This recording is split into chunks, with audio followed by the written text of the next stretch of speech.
Hello everyone and welcome back to another episode of Eternal Craft.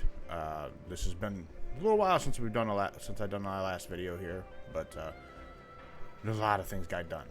So let's start with the first things done here in the industrial district, which is very many, so quite a bit. So let's go take a look. So if we come this way from the last episode, you'll remember seeing this and that at the end, but these two guys are new. So what these are villager farms, but they farm everything for me. I have hoppers underneath picking up everything. I tried to use minecarts, and they would pick up the item. Well, not so much of a problem here, but on this one, which is the wheat, they were picking up the actual wheat and crafting wheat. Not wheat, but bread. And I didn't want that in the system at all. So I switched over to the hoppers, and that took care of it. So is it a little laggy? Yes, but not, oh my god, laggy. But yeah, so the way these work is the wheat one here is crafted into blocks and automatically shipped over there, which you'll see here in a few. And same thing with these. If you look over here, there's a lever that says lever up, main storage, down, villagers. So why the villagers, right? Like, yeah, the villagers, so you can do the trading with the farmers. Same thing here. So now, if I fly over here, this is the farmer one. So you'll see melons and pumpkins here. I'll get to those in a minute. But these are all trades to get emeralds for the other across the street here, which is all the books. Every book. There's 2 layers here. Every book is in here. And then there's room for, there's a little few extra ones in the future I can add in there too. But, you know, to this, all the melon and pumpkin farms, everything you see down here is automatically farmed and sent here. So you can just come in here and go, oh, I need melons, and grab melons. So you can see the melons are actually full, so I can shut that off now. So if I go over here, next door, this is the melons. So I can turn off just, you know, just the pumpkins, just the melons, or, you know, send it to the main storage or down for the villagers. Right now it's down, so it's villagers. So if I flick this up, and then let me turn back on this farm, these will actually start mining, and the minecart will actually start transferring and grabbing everything and sending that back to the main storage. Same thing with this one. So that, and then we have all these guys over here. So we basically, everything here is set up so we can create and get emeralds. So just like down here, this is another iron farm that automatically throws iron in here. So everything to the right here is all full. And then you can trade with these guys. And then if you come this way, you can pick up your emeralds and come over here and trade here if you want to, or there. Or on the last one down here, which is our clerics. So these are mainly for like glowstone and maybe redstone, not really needed, but we can get like lapis. That's why it's cut across the street from an enchanting area. So the enchanting area is set up this way because there's armadillos up here. You see them sitting on campfires with the water coming down. And then up higher, if I go, that's your sword that you use for it. Up higher here, you hear the zombie. He's in a boat in there, close to the infestation. So you can splash them with a potion of infestation, and then you get the silverfish. And then you kill those, and there's like 18 in each one. You have up to 24. Also, I left up here, as you can see, a little higher. There's a couple more left. So, for some reason, and I haven't had this issue, but other folks have had with theirs of these particular design. Sometimes you lose a armadillo, or like they die if you fly away or whatever. Hasn't been an issue for me, but if it is, I can always respawn everything, get everything back. So, but yeah, this will give me about 60 levels, sometimes a little more. Just by swinging on a sword there, and then, you know, chanting and all that stuff. So this is the villager side of things that's been updated. So Now let's go this way. And I'll do a few updates back in this back corner. Originally, the thought was to have a path going straight over there.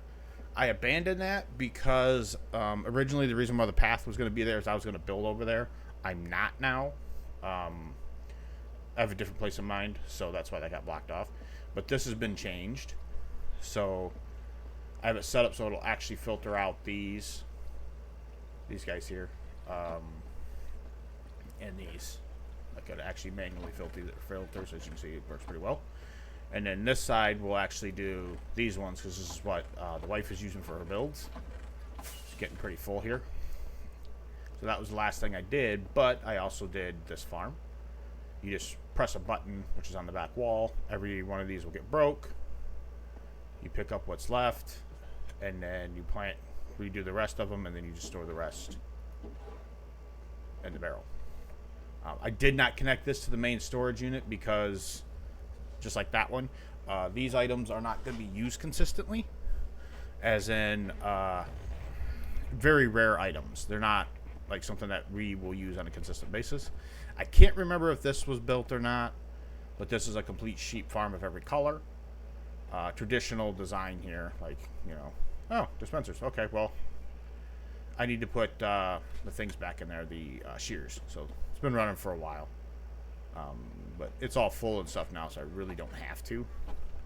Lights are full up there. The whole top is white because that's another design that's going to happen in this area. Because we're almost, I think I'm almost done with all the farms I need. So, of course, this one's a normal one. This one is just vines if you need vines. And then there's a button back there you can push that'll push them all back into the main storage if you want to. Or you can gather them yourself. This one is all the single planted ones. We can do like bone meal. So you can get these, you know, the hanging vine things here. Those, that, you know, lichen, all the little flowers and stuff. This one, like these two end ones, the wife wants for decoration in her area. And then finally, over here is some more farms. Now, I can't remember if that was built yet on the last episode, but I'll discuss it anyways. This is a creaking farm. All the bits already come back. This has only been ran twice. So that's only 2 nights. So if I look at the creaking, that's it. So actually, no, one and a half nights. So it isn't very long, but it's automatically into this. And I've used a little bit of it for some things, but yeah, other than that, yeah. It works really well once it's actually fired up. And there's a sword there that's specifically for it. If you look on the wall here, it's right there. That's the sword you use for it. Because it has sweeping edge and a few other things on it. It doesn't have knockback or fire aspect or anything like that, because you don't want things like burning up the armor stand, because that basically kills the farm and I have to re-put the armor stand back down, and it's not hard, it's just annoying. So then next is this one. This one I'm actually kind of proud of. So this is a sea pickle farm. You just put your bone meal in here. This one right here has been ran twice.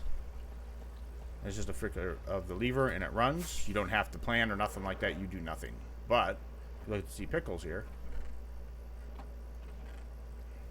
It's very, very efficient, and that'll be more than enough that we ever need. Of course, a cactus farm, kind of seen them all. It's not very big, but it does what it needs. Like, this has been running for, I don't know, a few days, maybe a week at most. This farm over here is to put these into clay because the wife needs quite a bit of terracotta and she wanted a renewable source for it, basically. So basically you do the mud, you know, dirt with bottles, turns it into mud, goes down in this bottom chest here. You go here once this is cleared out, and you can just fill everything back up and then wait underneath. It has these that drip out and actually drain the water out of these and turn them into clay, and then you can take the clay and smelt it and you got terracotta. So there's quite a bit of steps there. Some's manual, but most of it isn't. This is I think I might have showed you guys this already, but I don't remember. So this is this farm here. These quite easy. You just, you know, flick your lever here. It'll shoot arrows down. The water comes, pushes everything back into the system here. You flick the lever again. It fires the arrows one more time, unfortunately, but that's all right. The water goes away. You come in here, pick up the arrows, because you got to put those back in the system. I've had to empty out my main storage room with the arrows in it a couple times for the mob farm and stuff, so it's heavy on the arrows, but you don't really waste any once you get it filled. I'm still trying to fill everything up on it because there's a lot of storage in these things. So, and then you just come over here, drop off your arrows. I gotta keep one because I have infinity on my bow. This comes up here. These are these guys. You just come in here, plant each one of these in the spots, and then kind of set it and forget it. Wait until they grow again, and then flick the lever again. So there is a little bit of manual, but it's pretty good. And the only purpose of this was the end rods. The wife wanted to use those for her builds, so she already has plenty. But you know, I still run this in case she needs more. So that's the end of here. So that's the end of all the updates and changes that we've done in here.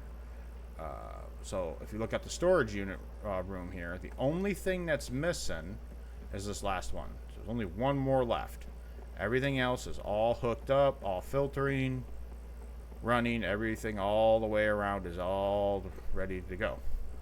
So I've already went and took the time to start getting the stuff for my tunnel bores, because I need deep slate, and I'm not mining that with a pickaxe. So TNT it is. Gonna do some tunnel bores, so that's gonna work. So now we're in the Nether. There's 2 farms here, so I'm gonna go with the smaller one. That's a little easier to kind of show off and get an idea of, which is over here. So this farm is a frog farm. So basically this is, you know, the lights. You know, this thing's all full. So wife grabbed some out of here, so it's not quite full, but it was full. These guys down here are full. As you can tell, magma blocks. So what I did here is I created one section was a filter for magma creams. So for my potions and stuff where you need magma cream, I already have a source for those. And then the excess goes into this system here. And what this system is essentially an auto crafter for magma blocks. Now the reason why I want magma blocks, or needed magma blocks, is you know, it's the Nether. You'll always make a gold farm. So the gold farm isn't like the honeycomb thing up here isn't actually my design. That's somebody else's. I'll leave them, I forget who it was, but I'll leave them in the description below on who came up with that. But where their design stops is here. So on my case, what I ran into the issue, let me turn down my volume just a little bit in game. So let me do options, music and sounds, turn that down just a little bit. So it's not as obnoxious for you guys. So the issue that I ran into is they used hoppers. Well, the problem is this system would actually back up from hoppers because hopper speeds was too slow. It just spawns way too many zombified piglins and would back up. So then I tried another design, and that failed. Well, this was my 3rd iteration for the filtration of this. So these are my design down here.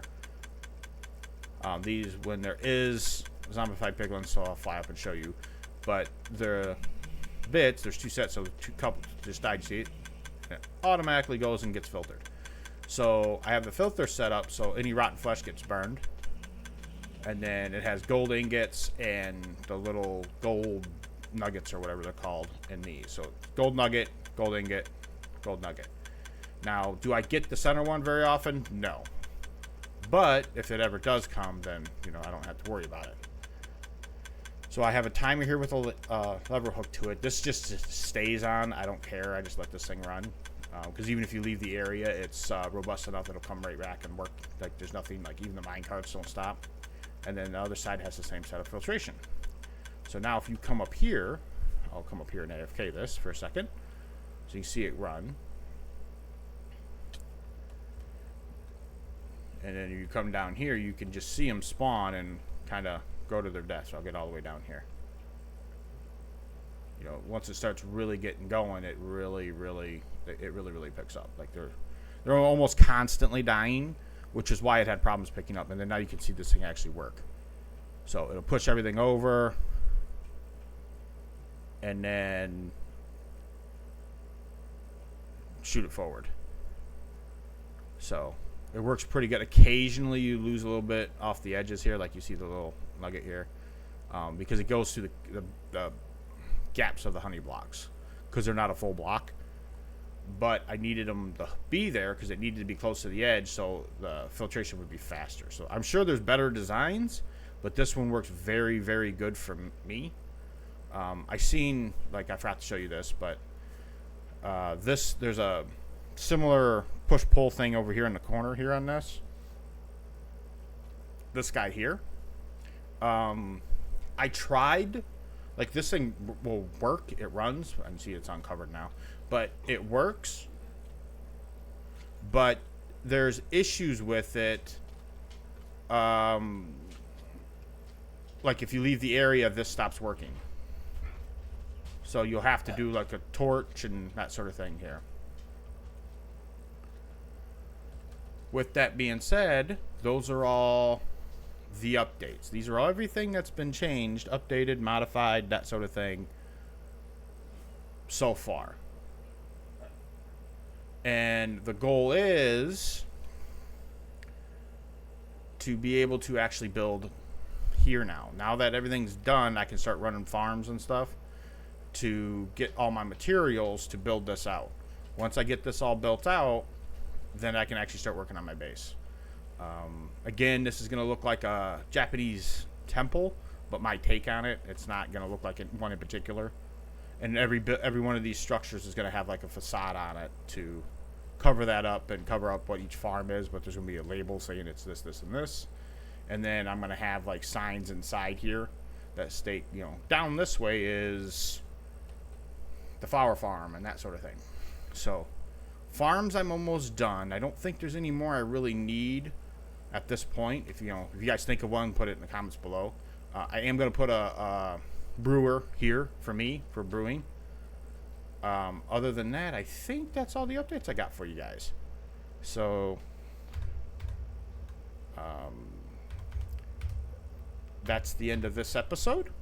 And just kind of an update, little thing. If any of these farms you want a more in-depth look at, or just like want a short form video of saying, you know, this is what it is, this is how it works, like a rundown of the redstone a little bit, let me know in the comments below, and I will make sure to, you know, make that video and put it in the video so you all can watch it.